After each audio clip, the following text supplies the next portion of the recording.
Hey everyone, welcome back to Giveninsight. Thank you so much for tuning into this week's video. As you can see in the title, today we're going to be talking about faith. And so I really want to go about this topic with four main questions. One being, what is faith? Two, how can we get it? How can we apply it, being number three. And number four is, what can we expect from it? With that being said, let's go ahead and get into the video.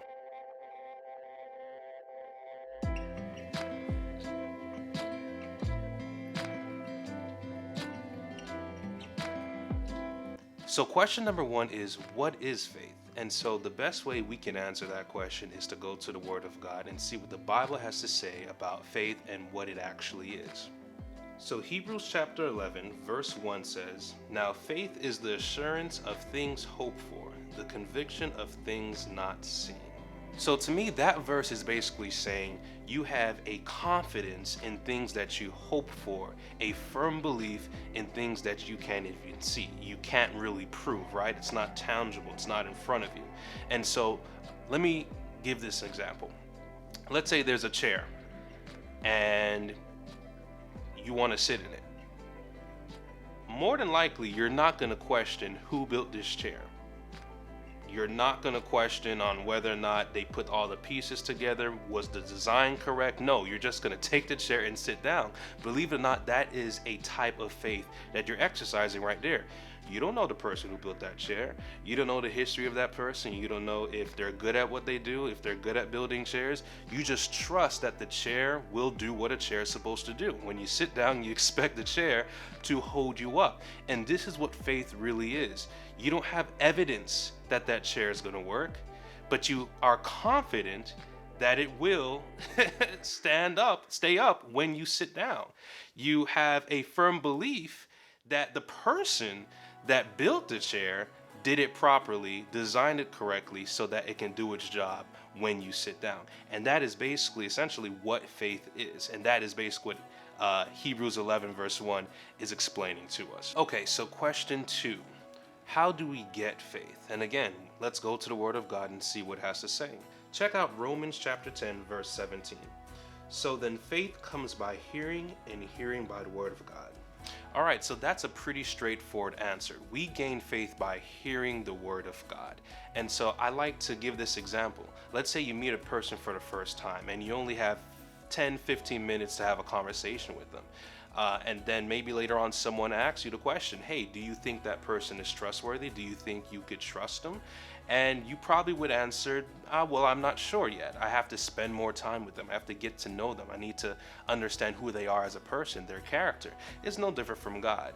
The better you understand God through His Word, the more inclined you will want to put faith in Him and trust in Him. And God understands that. And that's why it's so important for us to spend time in His Word. Also, the Bible is filled with so many stories and examples of individuals putting faith in God.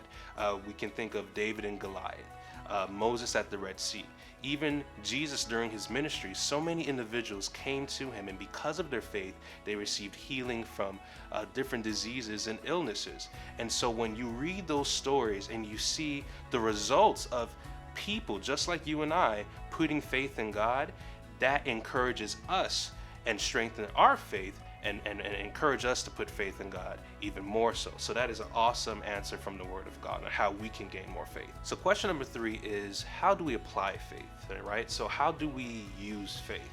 And so let's go ahead and check out James chapter 2 verse 26. And it reads, "For as the body without the spirit is dead, so faith without works is dead also." So what is James trying to tell us here? He's using the example of the body without the spirit, which really the spirit is just a word or a term used for air, for breathing, right? And so the body without a body that is not breathing is dead. A body without air is inactive. It's not alive, right? And so it's the same thing with faith. Faith without an action, faith without actually doing something to back it up, is not really faith at all. It is dead, as he said. And so let's go back to the example of the chair. So you are confident and you believe that the individual who built this chair knew what they were doing. This chair should be solid, no question about it. Cool. but you never sit down. You see the problem? If you believe the chair is sturdy and it won't fall down if you sit on it, then you should just go sit down, right? But if you never actually try it, then what you're saying is pretty pointless. And so let's look at the story of David. If David had never gone down and fought Goliath, based off his faith in God, we'd never have that story. If Moses never actually trusted God and had faith in God that he would part the Red Sea, the children of Israel would never cross it. Same thing with the individuals who encountered Jesus. Jesus himself told them that if they had faith, all things were possible. These people were healed based off their faith in his power to do so. And so it's the same thing with us. If God is telling you that you need to move out of your house, then your action should be to start packing. If God is telling you to go back to school, your action should then be start applying to some schools. If God is telling you to end a relationship or to start a new one, then your action should follow suit in that direction.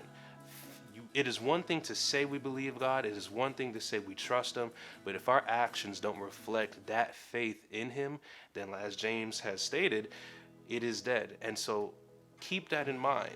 Back up your faith. You trust God, move forward. Walk forth with that confidence, with that firm belief, even though you don't see it, that it will come to pass and God will come through for you. Move forward. Okay, so question number 4. What should we expect from putting our faith in God? What are the results of an active faith in him and his promises? So let's go ahead and check out Hebrews chapter 11, verse 6. And it reads, "But without faith it is impossible to please him. For he who comes to God must believe that he is, and that he is a rewarder of those who diligently seek him." Okay, and so that scripture is pretty clear. Those who put their faith in God, he rewards them. Those who put their trust in God, he comes through for them, and he comes through on what he promises that he will do for them. And I want to go ahead and give a personal testimony of my own. When God first called me to do this channel, this ministry, I was not sure at all how this would work.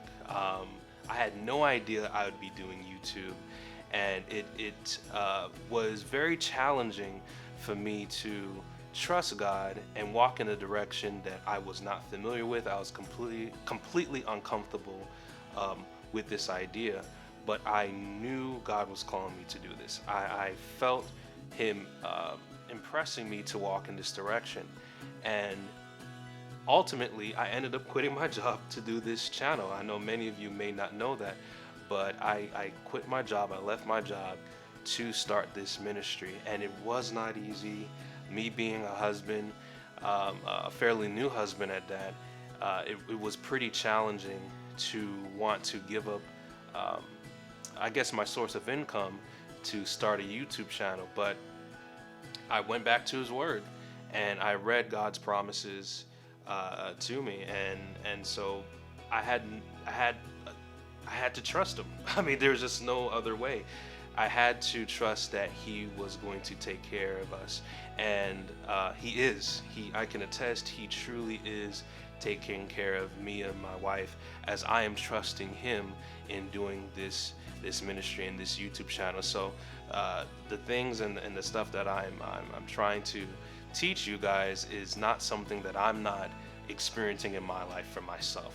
I'm applying these same principles to my life, and I can attest that it pays to trust God. It pays to put your faith in him. And so again, my action was to quit my job and move forward, and God has been faithful to me, and I love him for it.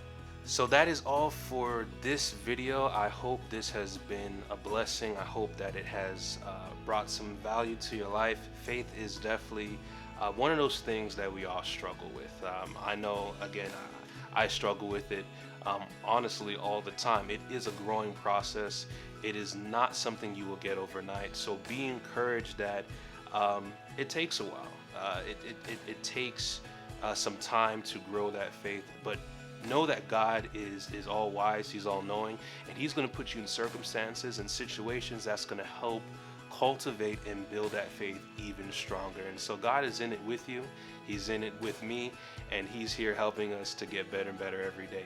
And so again, if you've gotten some value and you were blessed from this video, please go ahead and like and share. I would love for you to go ahead and comment down below and tell me maybe some testimonies of you expressing and putting your faith in God and how that turned out for you. Or maybe you're struggling and you need some prayer. Go ahead and let me know, and I'd love to pray for you, and that you gain some encouragement in your journey. If you're new to this channel, please consider subscribing. I want to build this family as big as I possibly can, and I need your help to do that. So please consider subscribing and encouraging others to do so as well. And with that being said, please be safe, be blessed, and keep the faith. Thanks, guys.